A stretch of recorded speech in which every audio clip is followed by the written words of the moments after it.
Salam sejahtera kepada Profesor Madya Dr. Izaham Hamzah. Di sini saya ingin membentangkan tugasan pertama saya. Selepas saya membaca dan mengkaji dua artikel, saya telah membuat satu tajuk baru untuk satu kajian, iaitu perancangan teknologi dalam kelestarian pendidikan. Sebelum saya teruskan, saya ingin memperkenalkan diri saya. Saya Setia Priya Kumar, P130285. Abstrak. Peranan dan perancangan strategi global iaitu SDG yang berkaitan dengan penerapan teknologi dalam sektor pendidikan. Pendidikan memegang peranan penting dalam mencapai matlamat dan pembangunan mampat, dan pengintegrasian teknologi menjadi unsur kritis dalam mencapai sasaran-sasaran SDG iaitu Sustainable Development Goal yang berkaitan. Abstrak ini membincangkan langkah-langkah perancangan strategik yang boleh diambil untuk mengoptimumkan keberkesanan teknologi dalam meningkatkan kebolehcapaian, kualiti dan kesaksamaan dalam pendidikan. Penekanan diberikan kepada bagaimana teknologi boleh digunakan untuk mengatasi cabaran global seperti kurangnya akses kepada pendidikan, jurang digital dan ketidaksetaraan dalam pembelajaran. Selain itu, kajian ini meneroka potensi pelbagai teknologi termasuk pembelajaran dalam talian, realiti maya dan analitik pembelajaran untuk meningkatkan proses pengajaran dan pembelajaran. Strategi perancangan yang holistik juga dibincangkan termasuk pembangunan infrastruktur teknologi, latihan guru dan pengurusan data pendidikan. Melalui penerapan SDG yang berfokuskan kepada teknologi dalam pendidikan, kajian ini mencadangkan bahawa masyarakat perlu berusaha untuk meningkatkan akses kepada teknologi, memberikan latihan kepada pelajar dan pendidik serta mengukur kesan positif teknologi dalam pencapaian matlamat SDG. Pembangunan dan perancangan ini dapat menjadi landasan untuk menyusun langkah-langkah kukuh dan program-program yang mendorong integrasi teknologi dalam sistem pendidikan, membantu mencipta masyarakat yang terdidik, terampil dalam teknologi dan seterusnya mencapai kelestarian pembangunan global. Pengenalan. Dalam era yang didominasi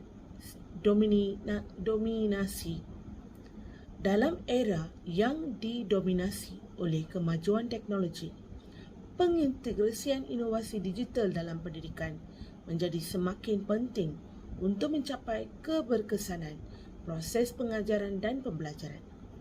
Salah satu pendekatan kunci dalam memanfaatkan potensi teknologi untuk meningkatkan kualiti pengajaran adalah melalui perancangan instruksional berkaitan teknologi iaitu PIBT, merangkumi proses merancang, mengembangkan dan evolusi penggunaan teknologi dalam penyampaian bahan pengajaran dengan matlamat meningkatkan pemahaman dan pencapaian pelajar.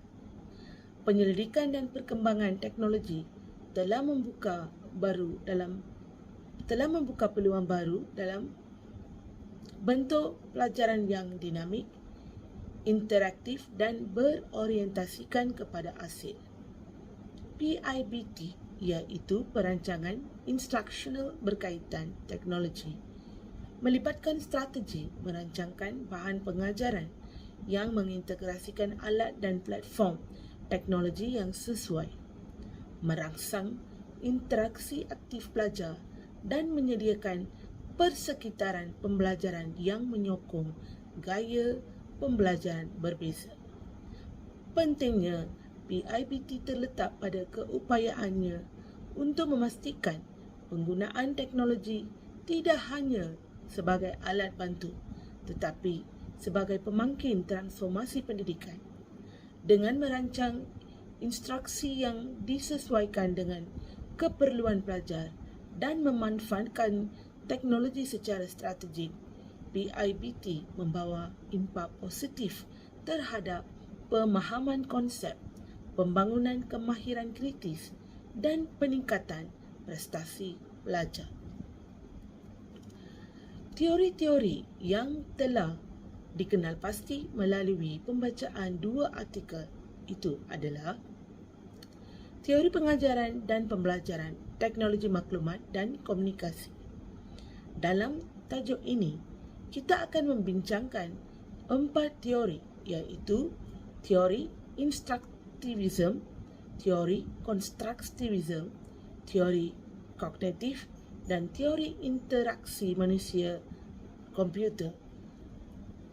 Apakah itu teori instruktivism?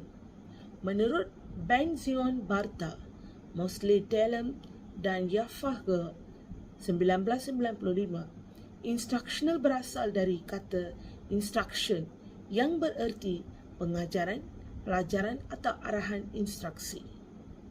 Proses dalam pengelolaan pelajar dalam mengajar di dalamnya terdapat komponen dan aspek lainnya seperti manusia dan pesanan yang saling berhubung antara satu sama lain dan membentuk hubungan yang bersifat sistematik.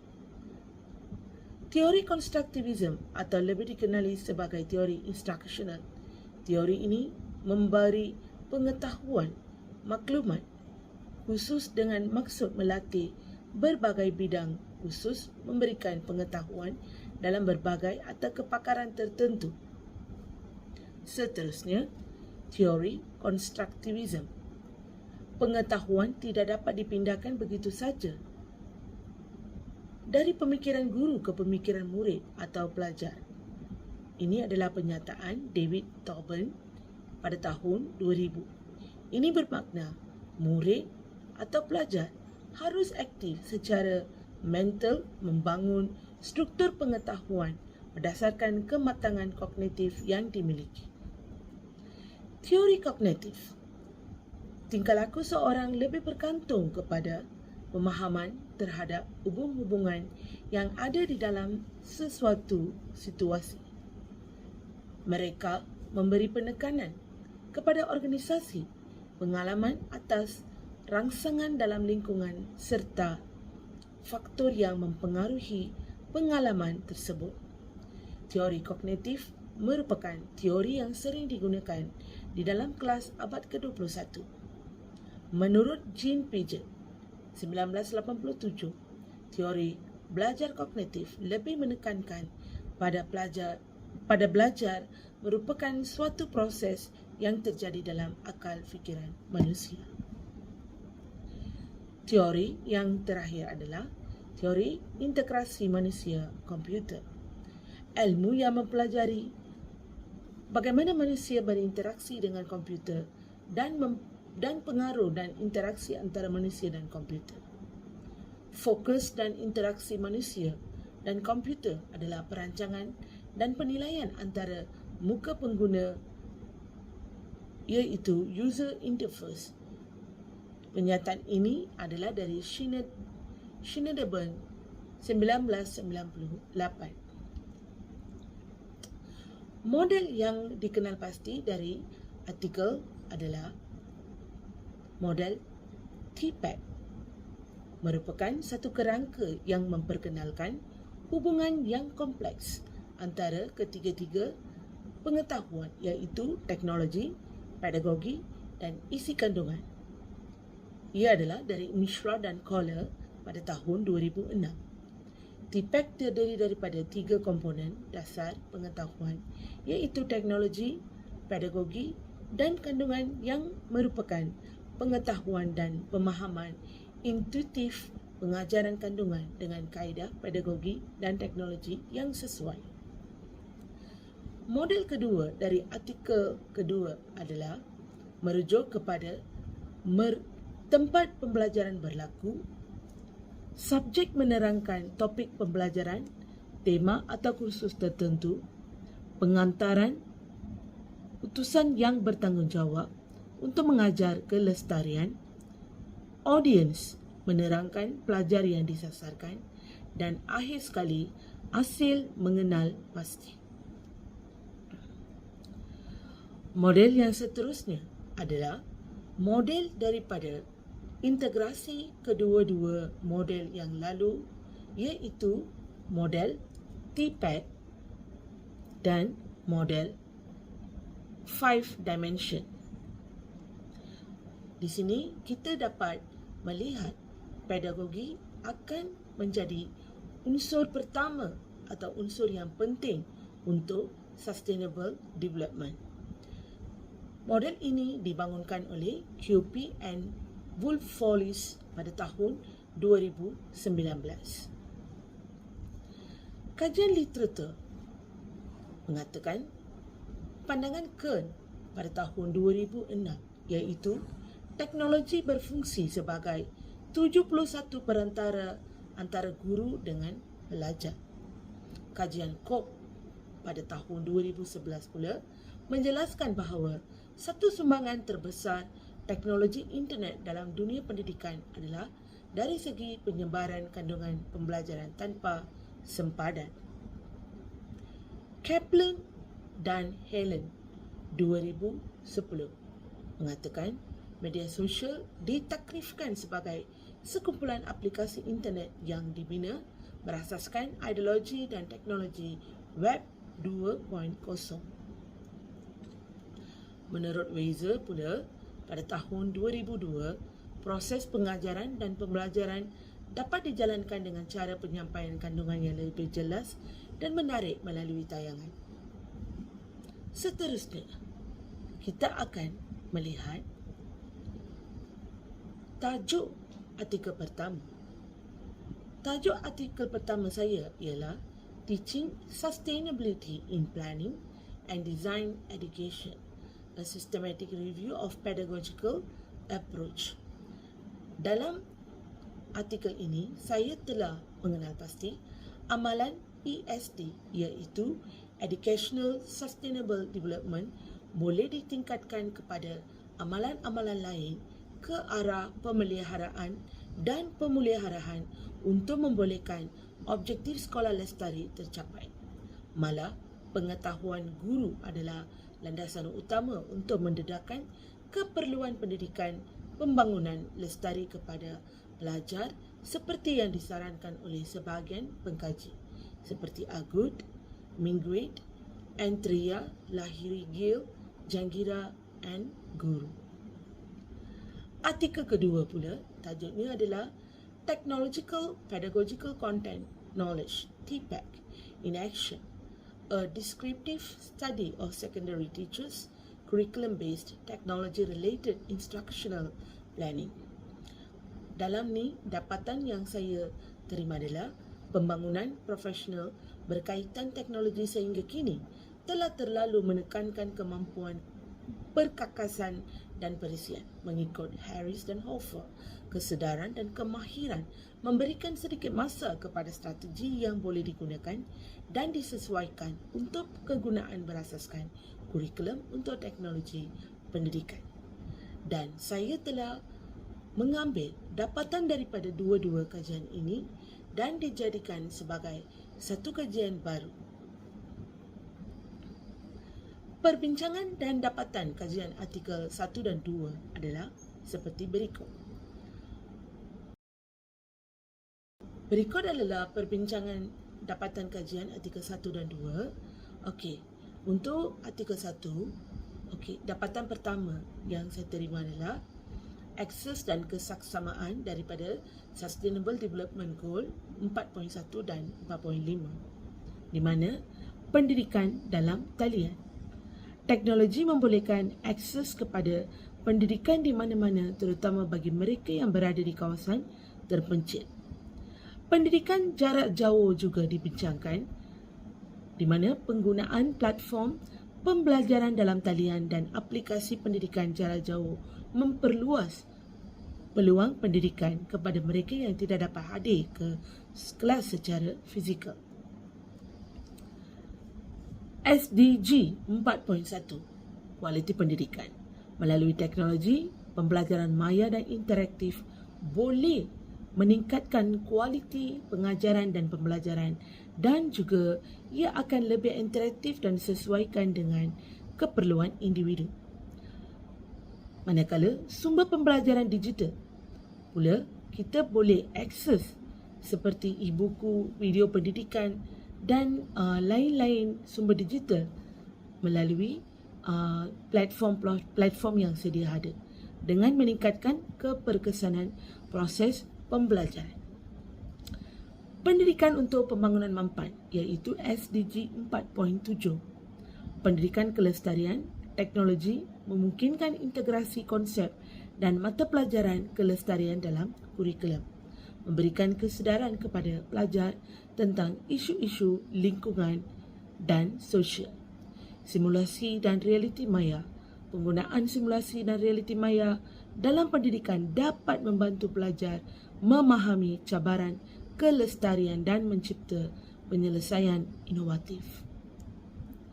Pembangunan kemahiran SDG 4.4 pula dapat menerapkan teknologi memperkukuhkan pembangunan kemahiran digital yang semakin penting dalam masyarakat moden dan ekonomi digital. Manakala pembelajaran berpusatkan kemahiran pula membolehkan pendidikan yang lebih berfokus pada pembangunan kemahiran kritis, kreatif dan kerja berpasukan. Komuniti Pendidikan Global SDG 4.7 iaitu ia berkatakan tentang pertukaran pelajar maya. Teknologi membolehkan pertukaran pelajar maya dan kerjasama antarabangsa dalam projek-projek pendidikan mencipta persekitaran pembelajaran global.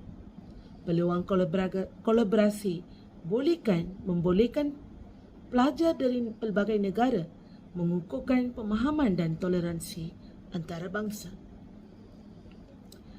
Berikut adalah isu-isu di Malaysia berkaitan dengan perancangan dan tajuk. Okey, dasar pendidikan digital adalah yang terbaru sekali di mana KPM telah merancang dasar pendidikan digital untuk murid fasa digital, pendidik kompeten digital, budaya kepimpinan digital dan berwawasan, pengupayaan infrastruktur dan kandungan digital berkualiti serta rakan strategik yang komited. Ini adalah salah satu contoh tentang perancangan teknologi dalam kelestarian pendidikan di Malaysia. Seterusnya adalah DELIMA, Digital Educational Learning Initiative Malaysia, yang telah diperkenalkan pada tahun 2020 iaitu semasa pandemik. Okey, dan ia adalah satu perancangan yang amat baik diperkenalkan oleh KPM supaya kita boleh akses pelbagai sumber dari sana, dan seterusnya ia juga menjadi platform perancangan untuk Google Educator. Yang ketiga adalah pendidikan STEM. Pendidikan STEM adalah satu contoh yang terbaik tentang perancangan teknologi dalam kelestarian pendidikan.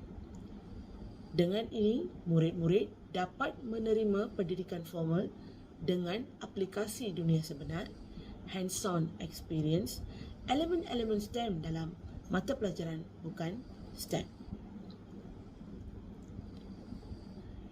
Implikasi